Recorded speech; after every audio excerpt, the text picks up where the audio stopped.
இன்றைக்கி ரொம்ப சங்கடமான விஷயம் என்ன தெரியுமா? நிறைய பேர் இந்த மாதிரி வெயிட்டை குறைக்கிறதுக்கு, இந்த வெயிட் இருக்கு பார்த்தீங்களா, உடல் பருமனை குறைக்கிறதுக்கு என்னெல்லாம் சாப்பிட்டுட்டு இருக்காங்க தெரியுமா? ரொம்ப சங்கடமானது தான். வெந்தயம், கருவேப்பிலை, ஓட்ஸு, பார்லி, சிறுதானியம், வேறு என்னது, வெள்ளை பூசணிக்காய் ஜூஸு, பாவக்காய் ஜூஸு, அப்புறம் பாவக்காய் ஜூஸ், அப்புறம் சியா சீடு, ப்ளூபெர்ரி, இதெல்லாம் சாப்பிட்டா வெயிட் குறையுமா? கருப்பரிசி, கைக்குத்தல் அரிசி, கோதுமை கஞ்சி,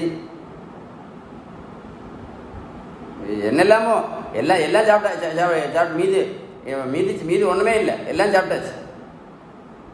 யூடியூப்பில் என்னெல்லாம் இருக்கோ எல்லாமே சாப்பிட வேண்டியதுதான். யூடியூப்பை மட்டும் சாப்பிடல, மீதி எல்லாம் சாப்பிட்டாச்சு.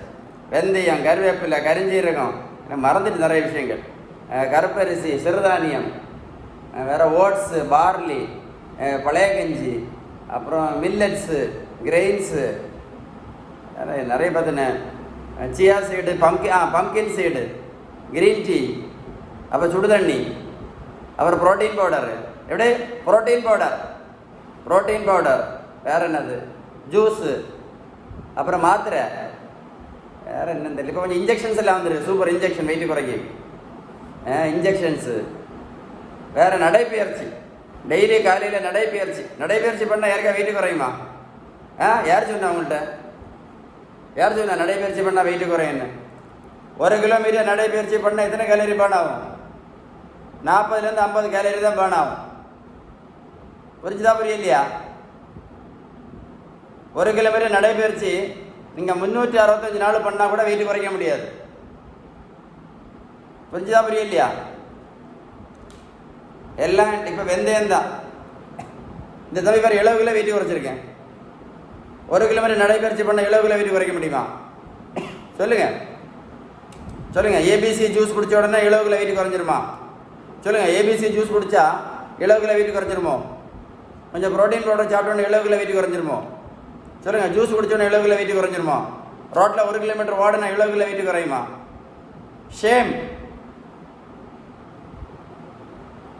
Shame, really shame. வெயிட்டு குறைக்கணும்னா இந்த தம்பி பாருங்க, நான் ப்ரோட்டீன் பவுடரும் கொடுக்கல, மாத்திரையும் கொடுக்கல, ஜூஸும் கொடுக்கல, ஊசியும் போடலை, ரோட்டில் போய் ஓடக்குன்னு சொல்லல. அப்புறம் எப்படி வெயிட் குறைச்சோம்? பேலன்ஸ்டு டயட் மட்டும்தான்.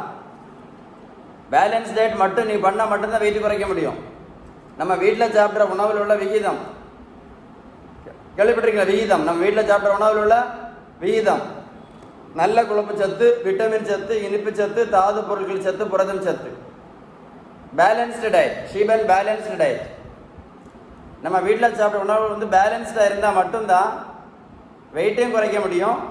இன்னைக்கு நிறைய பேர் பார்த்தீங்கன்னா சுகருக்கு மாத்திரை, ப்ரெஷருக்கு மாத்திரை, கொலஸ்ட்ராலுக்கு மாத்திரை, அப்புறம் இன்சுலின் ஊசி, எங்கே இருக்காட்டு இன்சுலின் ஊசி போட்டுருக்காங்க. சுகர் நடைப்பயிற்சி பண்ணால் சுகர் சரியாகுமா? யாருக்கா சரியா இருக்கா? சொல்லுங்க. நடைப்பயிற்சி பண்ணதுனால யாருக்காவது சுகர் சரியாச்சுதா? இல்லை ப்ரெஷர் குறைஞ்சுதா? இல்லை கெட்ட கொலஸ்ட்ரால் குறைஞ்சுதா? இல்லை ஏதாவது மாத்திரை நடத்துனீங்களா நடைப்பயிற்சி பண்ணதுனால? சொல்லுங்க. இதெல்லாம் நிரந்தரமாக நடத்தணும் அப்படின்னா பேலன்ஸ்டு டயட்டு தான். நம்ம வீட்டில் சாப்பிட்ற உணவுல விகிதம் கரெக்டாக இருந்தால் மட்டும்தான். இல்லைன்னா வாழ்க்கை ஃபுல்லாக மாத்திரை சாப்பிட்டு எல்லா சைடு எஃபெக்டும் வரும். ஒரு நாளைக்கு 4 மாத்திரை சாப்பிட்டா ஒரு வருஷத்துக்கு மட்டும் 1460 மாத்திரை சாப்பிடணும். கணக்கு போட்டு பாருங்க, உங்களுக்கே தெரியும். கிட்னி பிரச்சனை வருமா? ஹார்ட் பிரச்சனை வருமா? கண்ணு பிரச்சனை வருமா? பக்கவாதம் பிரச்சனை வருமா? உங்களுக்கே தெரியும். லிவர் பிரச்சனை வருமா? கிட்னி பிரச்சனை வருமா? எல்லாம் உங்களுக்கே தெரிஞ்சிடும். கொஞ்ச நாள் கழிவு உங்களுக்கே தெரியும். ஏன்னா இந்த இன்சுலின் ரெசிஸ்டன்ஸ் தான் என்ன வருது? இந்த இன்சுலின் ரெசிஸ்டன்ஸ்னால தான் என்ன வருது? சுகரு, பிபி, கொலஸ்ட்ரால் எல்லாம் சோக்கிடும். இதை சரி பண்ணலைன்னா, இதை சரி பண்ணாமல் எந்த நோயும் சரியாகாது. இது ஒரு பேப்பரில் எழுதி எடுத்துக்கிடுங்க. எடுத்துட்டு சாட் ஜிபிடியில் வாட் இஸ் இன்சுலின் ரெசிஸ்டன்ஸ் அப்படின்னு நீங்கள் சர்ச் பண்ணி பாருங்கள். நான் சொன்ன விஷயம் எல்லாமே இருக்கும். இந்த இன்சுலின் ரெசிஸ்டன்ஸ் சரி பண்ணணும்னா ஒரு வழி தான். என்னது? Balanced diet. நம்ம சாப்பிட்ட உணவுல விகிதம் கரெக்டாக இருக்கணும். இல்லைன்னா இந்த இன்சுலின் ரெசிஸ்டன்ஸ்னால பக்கவாதம் வரலாம், கண்ணு குருடு வரலாம், ஹார்ட் அட்டாக் வரலாம், லிவர் ஃபெயிலியர் வரலாம், கிட்னி ஃபெயிலியர் வரலாம், காலை விரல வெட்டி எடுக்கிறது எல்லாமே வரலாம். இது அவ்வளோ ஆபத்தானது. இன்சுலின் ரெசிஸ்டன்ஸ் ரொம்ப ஆபத்தானது.